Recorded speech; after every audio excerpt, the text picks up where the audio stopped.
శ్రీగురుభ్యో నమః. హరి ఓం. శ్రీ మహాగణాధిపతయే నమః. శ్రీ మహాసరస్వత్యై నమః. హరి ఓం. యక్కర్తా జగతాం భర్తా సంహర్తా మహసాం నిధి ప్రణమామి తమాదిత్యం బహిరంతస్తమోపకం భవత్యశ్వని నక్షత్రమస్వి దస్రస్తురంగమః ఆద్యస్తురంగస్తురగ అశ్వో వాజో హయో హరి. మార్చి 29 నుండి 6 గ్రహాలు ఒక రాశిలోకి వస్తున్నాయి, మీనంలోకి వస్తున్నాయి. 2 సంవత్సరాల 6 మాసాలు మార్చి 30కి శని కుంభరాశిలో నుంచి మారి మీనరాశిలోకి వస్తున్నాడు. సంవత్సరం 10 నెలలకు రాహువు మీనరాశి నుంచి కుంభరాశికి వస్తున్నాడు. కానీ ఈ గ్రహాలు 6 గ్రహాలు ఒక చోట చేరినాయి.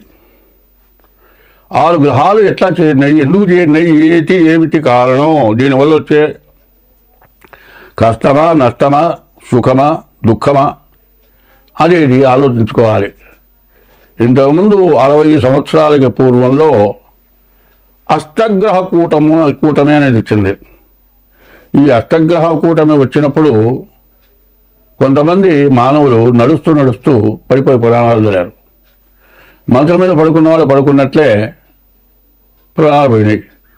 తెల్లవారు చూస్తే మనిషి శవమై ఉన్నాడు. ఇట్లా రకరకాలైన మరణాలు, రకరకాలైన వ్యాధులు, రకరకాలైన సమస్యలు వచ్చినాయి.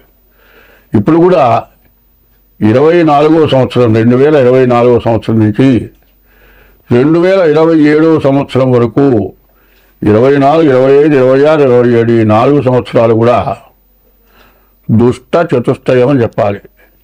24లోనే కొన్ని రకరకాలైన సమస్యలు, బాధలు బాగా పెరిగిపోయి అసలు ఎట్లా బతకాలి. మానవుల కంటే రాక్షసులైనటువంటి జనం, రాక్షసులు అంటే వేరే లేరు, మానవుల్లోనే రాక్షసులు. రాక్షసత్వం ప్రబలిపోయి చాలా సమస్యలు వచ్చినాయి. అదే కాదండి, ఈ మధ్య కొన్ని యుద్ధాలు వచ్చినాయి. మరి ఉక్రెయిన్ మీద మరి ఇంకో దేశం, ఆ దేశం యుద్ధం చేసింది రష్యా అమెరికా. రష్యా ఏం చేసింది, ఉక్రెయిన్ కూడా ఒకప్పటి రష్యాలో భాగమే. మరి వాళ్ళల్లో వాళ్ళు గొడవలు పడి మరి దాన్ని తన భాగంలో ఉన్నటువంటి వాడు విడిగా అన్నదమ్ముల్లాగా విభజన అయిపోయిన తర్వాత తమ్ముడు అన్న మీద ఎదురు దిగినట్లుగా ఉక్రెయిన్ రష్యాకి ఎదురు జరగటంతో వాళ్ళిద్దరికీ యుద్ధం వస్తే మధ్యలో కొన్ని దేశాలు ఉక్రెయిన్ని సపోర్ట్ చేసి యుద్ధం జరిపింది. ఈ యుద్ధంలో ఎంత నాశనం అయిపోయిందో, ఎన్ని భవనాలు, ఎన్ని రకాల ఆస్తులు సర్వనాశనం అయిపోయినాయో మనందరికీ కూడా బాగా తెలుసు. మానవ జన్మ ఎత్తిన వాళ్ళు, చదువుకున్న వాళ్ళందరూ కూడా ఇది పెద్ద యుద్ధం, ప్రపంచ యుద్ధంగా మారిపోతుంది అని భయపడ్డాం. అటువంటి యుద్ధం మారింది అంటే కారణం ఏంటంటే గ్రహాల యొక్క సమస్య. 24లో ఈ విధంగా మనకు జరిగింది. మనకి జరుగుతుంది 25 ప్రారంభమైంది, 25, 26, 27. ఇప్పుడు ఒక్కొక్క రాశికి ఒక్కొక్క రకంగా ఉన్నది అని చెప్పటం కాదు ఇక్కడ కావాల్సింది. అందరికీ ఉన్నది. ఎట్లా ఉన్నది అంటే, ఒక ఇంట్లో ఒక వ్యక్తికి ఒక గ్రహం బాగాలేదనుకోండి, దానివల్ల ఒక వ్యాధి వచ్చింది. ఆ వ్యాధి నిర్మూలన చేయాలి అంటే ఇంట్లో సర్వం ధనం ఖర్చు పెట్టాలి. అందరూ కూడా దానికి త్యాగం చేయాలి. అట్లా చేస్తేనే ఆ ఇంట్లో వాళ్ళకి ఆ వ్యాధి తగ్గటానికి వీలవుతుంది. ఇది ఒక ఇంటికి, ఒక కుటుంబానికి వచ్చిన వ్యాధి కాదు, ప్రపంచానికి వచ్చిన వ్యాధి. ఈ షష్టగ్రహ కూటం ప్రపంచానికి వచ్చిన వ్యాధి. ఎందుకంటే నేను చాలామంది ఫలానా రాశి వరకు ఇబ్బంది, ఫలానా రాశి బాగా బాగుంది, ఫలానా రాశి వల్ల బాగా సంపాదించుకుంటారు, ఇటువంటి మాటలు కాదు చెప్పాల్సింది. ఎప్పుడు కూడా మంచి చెప్పాల్సిన అవసరం లేదు. నువ్వు కోటీశ్వరుడు అవుతారా అని చెబితే, కాదయ్యా నువ్వు పుట్టినప్పటి నుంచి కోటీశ్వరుడు అంటే నువ్వు నా జాతకం చెప్పేది, నాకు కోట్లున్నా నువ్వు చెప్పేది అని అడుగుతాడు. అది కాదు కావాల్సింది. నీకు కోట్లు ఉన్నా కూడా మధ్యలో నష్టం వచ్చేసేసి 60 సంవత్సరాలు సంపాదించిన మొత్తం సర్వం పోయి కేరా ప్లాట్ఫారం అయిపోయే పరిస్థితి వచ్చినప్పుడు దాన్ని గుర్తు చేయటం ధర్మం. అట్లాగే ఇప్పుడు 2025 నుంచి 27 లోపల గ్రహాల వల్ల రకరకాల సమస్యలు వస్తున్నాయి. ఇప్పుడు మనం ఆనందంగా ఉన్నామనేది కాదు, అందరం బాగుండాలి. ఇప్పుడు సమస్యలు ఏమిటంటే మన మతం హిందూ మతం. హిందూ మతం అనేది ఎటువంటిదంటే ప్రపంచ దేశాల్లో కూడా పూజింపబడుతున్న మతం హిందూ మతం. హిందూ మతం ఎటువంటిది? అనాది మతం. అనాది మతం అంటే ఎవరు పుట్టించింది కాదు, మొదటి నుంచి ఉన్నటువంటి మతం. ఇందులో న్యాయశాస్త్రం ఏం చేస్తున్నారు? ధర్మశాస్త్రంలో కొంత భాగాన్నే న్యాయశాస్త్రం తీసుకొని కోర్టులో డిక్లేర్ చేస్తున్నారు. మరి అట్లాగే ఈ మధ్య మరి గరికపాటి నరసింహారావు గారు ఈ 6 గ్రహాలు ఒకచోటి చేరినాయి. ఇప్పుడు 60 ఏళ్ల క్రితం అష్టగ్రహం 8 గ్రహాలు ఒక చోట చేరినాయి. ఈ గ్రహాల వల్ల వచ్చినటువంటి సమస్య ఏమిటి? ప్రతి వాళ్ళు రకరకాలుగా చెబుతూ ఉన్నారు. ఇది కాదు మనకు కావాల్సింది. మెయిన్ అసలు ఏమిటి? ఆ మెయిన్ ఎట్లా ఉంటుంది? మెయిన్ అనేది మొదటిది ఎట్లా ఉంటుంది? ఏమంటే శరీరం ఉంది కదా, శరీరానికి 8 రంధ్రాలు ఇచ్చారండి. ఆ 8 రంధ్రాలు ఏంటి? చెవులు 2, కళ్ళు 2, 4, ముక్కులు 2, 6, నోరు 1, 7. 9 రంధ్రాలు ఎక్కడున్నాయి? ఈ మెడకాయ దగ్గర నుంచి పైన 7 రంధ్రాలు ఉన్నాయి. మిగతా 2 రంధ్రాలు 1, 2 మొత్తం కలిపి 9 రంధ్రాలు అయినాయి. ఈ 9 రంధ్రాలు 9 గ్రహాలు అయినాయండి. ఈ 9 గ్రహాలు కాదు, 9 రకరకాల ధాన్యాలు ఉన్నాయండి. ఈ 9 సంఖ్య ఎన్ని రకాలుగా ఉందో చూడండి. మరి చిరుధాన్యాలు అంటున్నారు. ఇవాళ ప్రతి వాళ్ళు చిరుధాన్యాలు తినగా 9 రకాల ధాన్యాలు తినమంటున్నారు. అట్లాగే 9 రంధ్రాలు, 9 గ్రహాలు, ఇవన్నీ కూడా ఏం చేస్తున్నాయి అనేది మనకు కావాలి మెయిన్గా. అయితే ఎవడికో వస్తుందనే మాటకి నేను అడుగుతున్నాను. ఎవడికో కాదు, నీకే రావచ్చు. కన్ను ఉందండి, కన్ను ఒక గ్రహం రక్షణ చేస్తుంది, ఒక గ్రహం చెవుల్ని రక్షణ చేస్తుంది, ఒక గ్రహం నోరుని రక్షణ చేస్తుంది, ఒక గ్రహం ముక్కుని రక్షణ చేస్తుంది, ఒక గ్రహం కాళ్ళు చేతులు వీటిని రక్షణ చేస్తుంది. దీంట్లో ఏంటి రక్షణ చేయకపోయినా ఎవరికి ఇబ్బంది? నీకేగా ఇబ్బంది. అట్లాగే కుటుంబ వ్యవస్థలో ఎవరో ఒకళ్ళకి ఇట్లా ఇబ్బంది కలిగితే ఏమవుతుంది? అందరికీ బాధే. సరే, కుటుంబంలో ఒక వ్యక్తికి ఒక ఇబ్బంది కలిగితే కుటుంబంలో వ్యక్తులందరికీ ఇబ్బంది కదా అనుకుంటే, ఒక దేశానికే ఇబ్బంది కలిగితే దేశంలో ప్రజలందరికీ కూడా ఇబ్బంది కలుగుతుంది. రాజపాపం పురోహిత, రాజు చేసినటువంటి పాపాన్ని పురోహితుడు అనుభవించాలి, పురోహితుడు చేసిన పాపాన్ని ప్రజలు అనుభవించాలి. ఈ అనుభవం లేకుండా పోవాలంటే దైవభక్తి కావాలి. ఈ దైవభక్తి అనేది ప్రధానంగా ఉండాలి. ఏమంటే జ్యోతిష్యం చెబుతున్నారు, జ్యోతిష్యంలో మాకు జరగట్లేదు, మాకేమీ లేదు, అంతా జ్యోతిష్యం ఏం చెబుతున్నారు, తలాడు చెబుతున్నారు, ఏం చెప్పినా ఏం చేసినా మాకు బాధలు పోవటం లేదు అనేవాళ్ళు చాలామంది ఉన్నారు. ఎందుకు పోవటం లేదు? మనం జ్యోతిష్యం ప్రకారం పూజ చేసాము, పూజ చేస్తే ఎందుకు పోలేదు అనేది కాకుండా పూజల వల్లే పోవటం లేదా, ఇంకే దీని వల్ల పోవటం లేదు మనకి ఈ బాధలు అనేది మనం మెయిన్గా ఆలోచించుకోవాలి. ఎట్లాగూ ఎప్పుడు కూడా స్త్రీని తల్లి, భూమి తల్లి, అమ్మవారి తల్లి, అట్లాగే ఇంట్లో గృహిణి తల్లి. ఆడమనిషిగా ఏం చెప్పారు?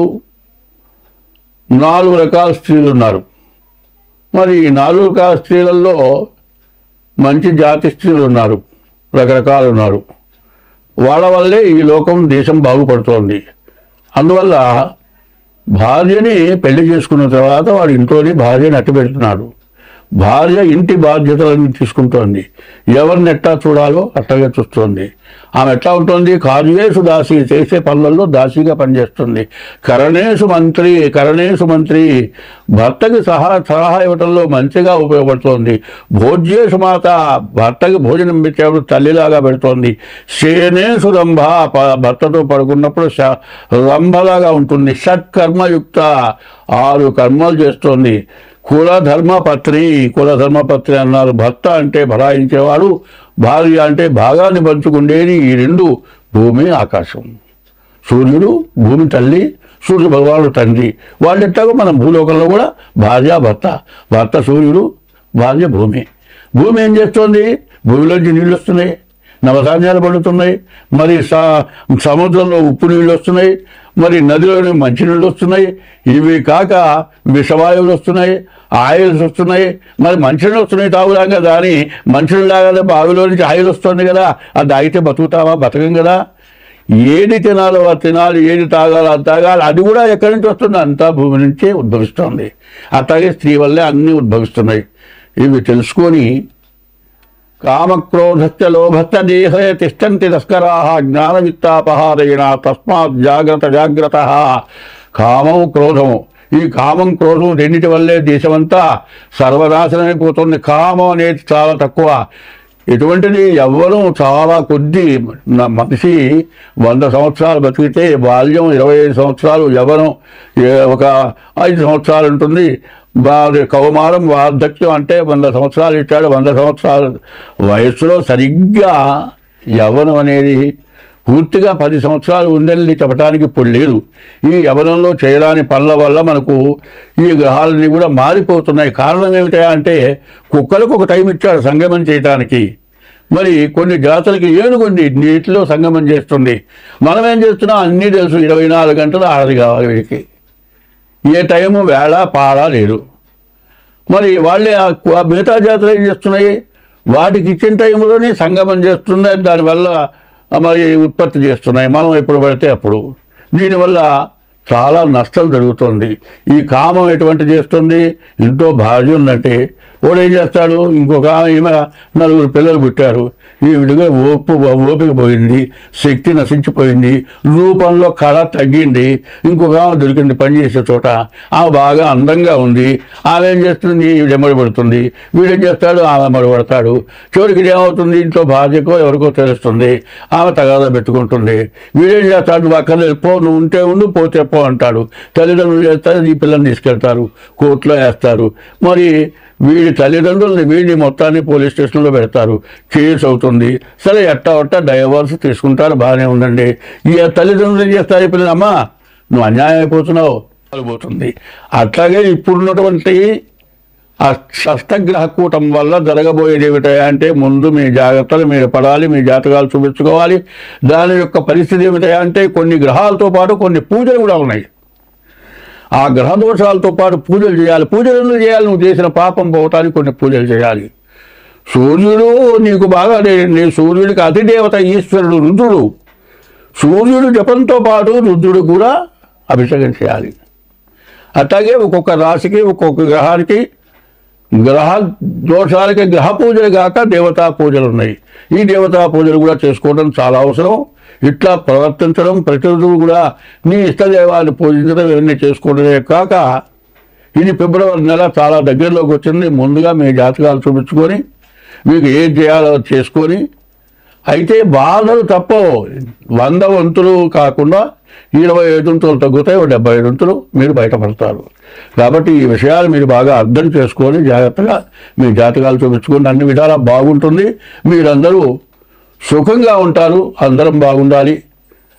బ్రాహ్మడు గోవుడు గోవు బాగుండేటైతే ప్రజలంతా కూడా బాగుంటారు, దేశం అంతా బాగుంటుంది. గోబ్రాహ్మణేభ్య శుభమస్తు నిత్యం లోకా సమస్త సుఖినో భవంతు అని చెప్పింది. కాబట్టి అందరం బాగుండాలి అంటే ముందు చెప్పిన విధం ప్రవర్తించండి. స్వస్తి. 2025 సంవత్సరం ఫిబ్రవరి నెల 4వ రాశి కర్కాటక రాశి. కర్కాటక రాశి ఫలితాలు చెప్పుకున్నాం. కర్కటస్య నిశాకరః. కర్కాటక రాశికి చంద్రుడు అధిపతి. ఆ చంద్రుడు ఎటువంటి వాడో ముందుగా మనం చెప్పుకున్నాం. మరి పునర్వసు 3వ పాదం వరకు కూడా మిథున రాశి, పునర్వసు 4వ పాదం కర్కాటక రాశి.